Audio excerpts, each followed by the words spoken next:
Si è insediato il Comitato delle Regioni, Dattis rinominato, ma soprattutto diventa il vicepresidente del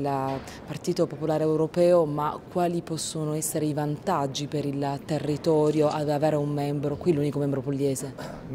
Io direi quali sono i vantaggi di stare in Europa, viverla e essere protagonisti dell'Europa. Il 70% circa delle leggi nazionali degli Stati membri derivano da decisioni prese qui, ai vari livelli, dal Comitato delle Regioni alla Commissione Europea, al Consiglio dell'Unione Europea, al Parlamento Europeo. Se non ci stai, le decisioni vengono prese e poi magari ti lamenti troppo tardi. Ecco, la presenza di uno come me nel Comitato delle Regioni, ma come tanti italiani colleghi che qui lavorano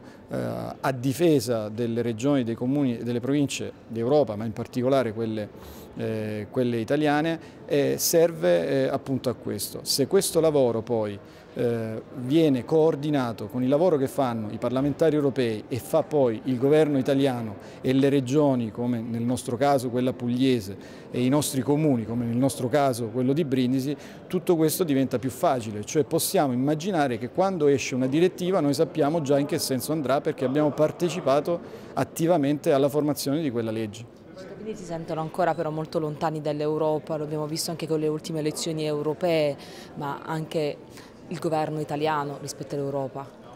Forse è un problema ancora di politica italiana, io me ne accorgo, forse la politica italiana non ha capito bene come avvicinare i cittadini all'Europa. Fino adesso li abbiamo avvicinati facendoli fare il viaggio a Bruxelles, adesso li dobbiamo avvicinare facendoli capire che qui si prendono decisioni, si lavora, si studia, si approvano leggi, si approvano documenti che poi sono il frutto di un lavoro che loro vedranno, i cittadini, imbattersi sulla vita quotidiana. Ecco, basta già cambiare atteggiamento e far comprendere che qui non si viene per fare turismo. Se questo lo facessero molti dei politici italiani, qualcosa potrebbe cambiare già in questo senso. A proposito di questo, oggi c'è stata l'approvazione di un parere proprio per dire insomma, che cosa va a fare Dattis al Comitato delle Regioni, no? È stato presentato, ha presentato un parere affinché sia omologata, o meglio omogenizzata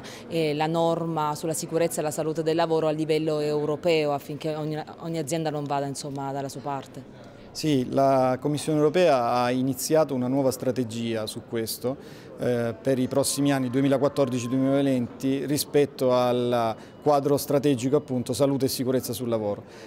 La Commissione Europea ha detto alcune cose, cioè vuol semplificare l'attività per le micro e piccole imprese, vuol concentrarsi di più sulle nuove malattie, i nuovi rischi emergenti dei lavoratori, spostarsi quindi più sul fatto sanitario che non su quello anti-infortunistico puro che fortunatamente ha dato i suoi risultati con le politiche del passato e in tutto questo noi ci siamo inseriti perché obbligatoriamente consultati dalla Commissione Europea, abbiamo rivendicato il ruolo degli enti locali e regionali, pensate che le regioni sono i principali datori di lavoro per lavoro diretto che danno, per appalti e per subappalti e quindi il loro controllo importante sulla migliaia di imprese, parliamo a livello europeo, migliaia di imprese che lavorano col pubblico e soprattutto abbiamo detto che c'è bisogno che la Commissione Europea ci faccia capire come tutto questo sistema va governato, perché anche qui in mezzo alla salute e sicurezza sul lavoro ci sono tanti soggetti che ovviamente come in altri settori ci fanno il loro guadagno e questo guadagno non può essere né a scapito delle imprese che sono costrette a pagare oboli che magari potrebbero evitarsi e a scapito anche dei lavoratori.